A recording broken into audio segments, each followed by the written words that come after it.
All right, so the main thing that keeps people from socializing and probably keeps the alcohol industry in business is that people definitely are wondering how to keep the conversation going, how to keep it flowing, right? Running out of things to say. I remember when I first started working on my social journey, I was petrified of running out of things to say. I was just so scared of having blanks in the conversation and getting nervous and choking up and all that stuff. So, what I want to talk about today are the mistakes to avoid. Okay, there's some very big mistakes that happen when you're in conversations, and the reason why you run out of things to say. Okay, I have 4 points here, and I'm going to break those down in ways that you can fix each one of them so that you can have great conversations that keep going, that flow really well, that come off easy, and people can like you. So people will like having conversations with you. Okay, so let's go into the first one here.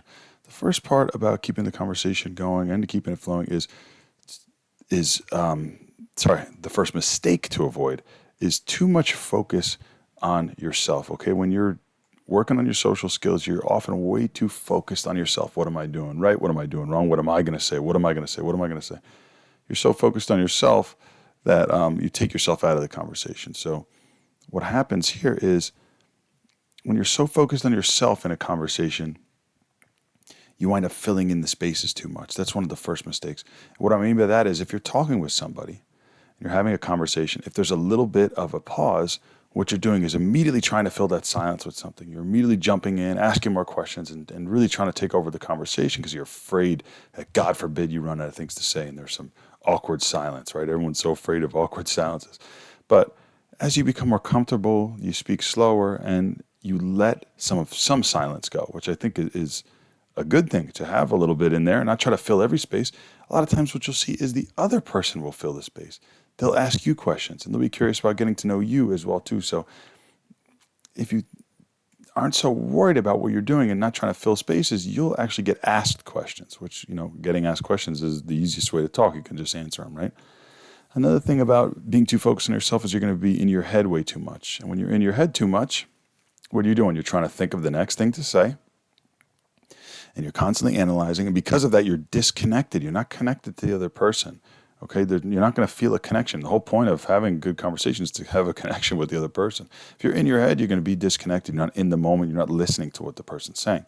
And also, you're going to be worrying and overanalyzing. Anxiety and fear and worry, that all happens when you're in your head thinking too much. Okay, when I tell people that are going out to socialize and working on their social skills, well, the first thing I say is to get into conversations as soon as possible, even if it's just with your friends. Because the last thing you want to do is to be sitting around and in your head, analyzing, overthinking, and your nerves and fear and everything will start to kick up, okay? So you want to get out of your head and get into the conversation, which I'll talk about other things that you can talk about in a bit here.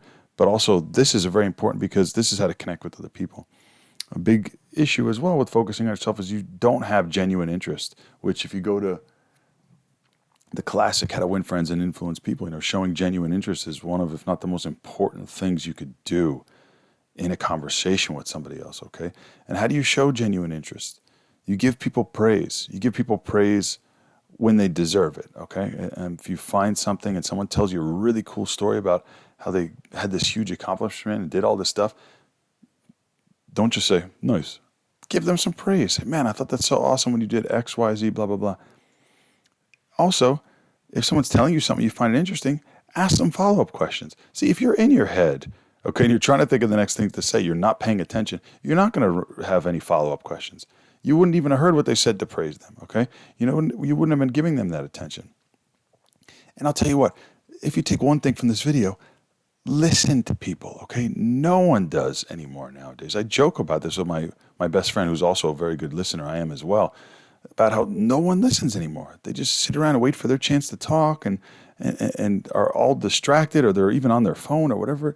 I mean, if you want to make friends, if you want people to really like you, this is your money right here. Listen to what other people are saying. Be genuinely interested in it. Pay attention, ask them follow-up questions, and give them praise. Don't praise every little thing, but give them praise when they say something that's cool, okay? If you can do this, I'll tell you what, you'll have more friends than anybody else, okay? Because almost nobody can do this. This is probably the most important part. I should be circling this somewhere in the video. giving that genuine interest, okay? Listening to that person and focusing on them, okay, rather than be so focused on yourself. If this is the biggest mistake that people make right here, and this is the biggest way to get people on your side. You know, Dale Carnegie wrote that whole best-selling book for 100 years about that. Okay, these are very important. Now, another thing too is people run out of things to say. They don't know what to talk about. Another issue with not knowing what to talk about is you may be living a very boring life, okay, and may not have anything to really say or talk about. So how do you combat that? Read books. I love when I'm reading interesting books. I say, you know what I read the other day was so fascinating, and then I share something. Now you're teaching somebody something, okay? Talk about bringing a lot of value to an interaction, making someone's life better by teaching them something useful and practical. Maybe not something from a comic book, but something from a practical book. How about you go out and meet people and do more socializing? You could talk about the interesting people you met. You could talk about the adventures or the experiences that you had and introduce people to other people. Okay, there's another valuable asset. You could also check out new places in your town. Hey, have you ever been to XYZ? You know, I talk to girls all the time about hiking spots I've been to before. I could talk about different nightlife. You can talk about restaurants. A lot of people like food. How about checking out new places in the world and travel? Travel's one of people's favorite topic to talk about. You can even ask someone where's their favorite place that they've been or where they've traveled to recently. Checking out new places and having new experiences, meeting new people, that is what life is very largely about, okay? So that would be something awesome to share with people. And start one hobby. That's another piece of advice. You want to take one thing from this video and start to incorporate to have more interesting conversations. Start one hobby. What's one thing you'd like to do? You want to get into some martial arts? Do you want to start doing a certain type of exercise or yoga or meditation or hiking or whatever, anything, one hobby, you know, start creating something. You know, I'll talk to people about how I customize my clothes and I work on my fashion stuff, and people find it so interesting that I made the necklace that I wear, right? Or, you know, I had distressed the t-shirt or something that I have, right? So start one hobby and you'll have so much more stuff to talk about. And also if you have one thing I'd add here is if you have a job that you're passionate about and you're really interested in it, then that's something you could share too. But you don't necessarily have to do that. This is just stuff that you can just pick up pretty quick to start to talk about to be much more interesting. Now, the third mistake people make in conversations and why they stop short and don't keep going is they're too reactive. Okay? People who are too positive or too nervous, sometimes they give too much praise. Before you're even done saying something, that's awesome, that's amazing, oh, that's great, that's great, that's great, that's great.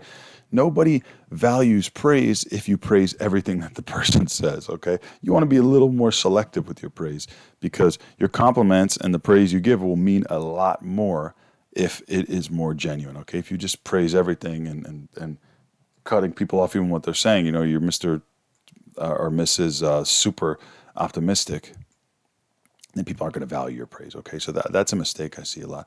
Another one is judgment, okay? No one wants to feel judged. If you can show that you're an open ear of non-judgment and you're just going to, you know, be okay with what they say and you don't necessarily have to agree with it, but you're not going to jump down their throats, then people are going to share a lot with you, okay? If you're listening, okay, back to this. If you're listening and not judging, man, people are going to love you and they're going to really, you're going to have very easy conversations because people are going to love to talk to you, okay? And how can you do that? Someone says something, even if you don't agree with it, be like okay, oh, I never thought of that before, right? Or that's interesting. Why not just say something like that rather than, oh yeah, I hate that, or that's terrible, or you do that, I can't believe you do that, right? Even if I said something like this, you can feel the reaction. Like, imagine you're telling someone a story like, you do that, are you crazy? Like, no one wants to share stuff with someone who's going to judge them, okay? So judgment is really big with having interactions that flow really well. Not judging people and just accepting them. Another thing of being too reactive is comparison, okay? Sometimes someone will tell you something and they want to be heard, you know?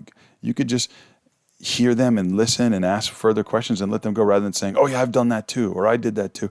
I catch myself actually doing this all the time. I don't know what it is, but I catch myself doing this in conversations, or actually I'll catch myself before I do it and I'll stop myself. I'll say, let this person just tell their story, let them shine. I'd rather learn about what they're saying anyway than bring up my stupid ass experience that I already know about. You know, when am I trying to compare and trying to, if you one up, that's even worse. Someone says they do this, oh yeah, I do this too, and I do that better. Like, nobody wants to be around a one-upper, man. There's a time to share your story, and if you're really excited about sharing it and the other person would like it, okay, but you know, when you have that cue in your head to compare and say, oh, I did that too, or share or one up someone. Really try to reserve that as much as possible and just listen and let the other person shine. If you had, and I've told my friend this the other day, I thought this was so interesting. If you could have 20 minutes to talk with someone and you could do 90% of the talking, or they could do 90% of the talking, which one would make that person like you more? 9 times out of 10, it's me them doing 90% of the talking. Because if they feel comfortable around you and sharing, then they're gonna be able to relate to you and enjoy your company more, rather than you just sitting there bragging or one-upping or all this other stuff too. So you can do a lot of listening as well, and you can do it when you're genuinely curious. Another thing too is criticism. It goes with the judgment as well too. Like if someone says something like, "Oh, you shouldn't do that," or "Yeah, I found that diet doesn't work," or that workout's bad," or this or that. No one wants to be criticized, man. Just let them talk and do their thing. You have 2 ears and one mouth for a reason. Let people be who they are and be open, because the only way you can learn something new is to learn something that you don't agree with or you don't already know. All right, so shut up, listen. Don't criticize, and encourage people to keep going, okay? I heard that in business interactions, when you're in brainstorming, one of the worst things you could do to stop somebody's creative flow is to criticize them. Someone says a point, yeah, that's good, but, this and that. And once you start judging or pushing back and being devil's advocate to someone's point, their creativity and their flow and even their rapport with you immediately shuts down, okay? So that's a very important thing. Whenever you have these things pop up in your head, try your best to suspend them at all costs if you want to connect and if you want to keep the conversation going and flowing, for sure, because once you cut someone off with criticism, there's going to be no flow. And then, well, there we go, no flow. That's the last one that I have here, okay? A lot of people's conversations don't flow for a few reasons. Stingy sharing, okay? Stingy sharing means you're not sharing anything about yourself. So, you like I said, ask about people. That's cool. That's great. But if they're not sharing much and they're being stingy, you may have to lead first, okay? There's something in NLP called the go first principle. And what that means is if you share something or give something, that other person's willing to reciprocate more after you've done it, okay? So if you're asking questions, don't get in question mode of asking too many. But if you're asking a question and you're getting one-word responses, now share your answer, okay? Share something about yourself. That's such a power tip. Instead of just asking 500 questions in a row and getting one-word answers, have your own answer to the questions and share something yourself, okay? Another thing is bad delivery. Not emphasizing what you're talking about, speaking too fast, not putting passion or emotion, not making eye contact, not standing up straight, not smiling or being genuine, okay? Being monotone or talking too fast or mumbling or things like that. Having a bad delivery is really going to hurt you keeping the conversation going. Two people could tell the same story and one could tell with better delivery and they're going to be liked more and have just a way better reaction. So that's huge. So how can you practice this stuff? One of the best little tips I can give you, one of many in this video already, is to practice in front of a camera. Try telling one of your stories or tell something that you want to share in front of the camera. You'd be shocked at how much you actually think that you are being over the top or being very charismatic, and you're actually not. You'd be like, wow, I actually look pretty boring on this. I remember when I was 19, I took a public speaking class in college, and I was shocked at how boring I was. I was like, oh my gosh, people in this crowd are probably falling asleep. And I said, next week, I'm going to give a speech like I'm in the crowd and I want to be entertained because this was so damn boring. And then I wound up giving the best speeches in the whole class. Another thing you do too, great action tip you can take for this video. You got a lot of them in this video, so go back and pause them and do these exercises and stuff I give you, is to prepare for frequently asked questions. And what I mean by that is you're going to get asked the same questions in most of your social interactions. Depend on what you're doing. If you're going out and dating or flirting versus networking or whatever it may be, you're going to get the same questions. Where are you from? What do you do? Do you go here before? How do you know your friend that you're out with? Blah, blah, blah, this and that. Prepare answers for these questions, okay? Prepare some stuff to say.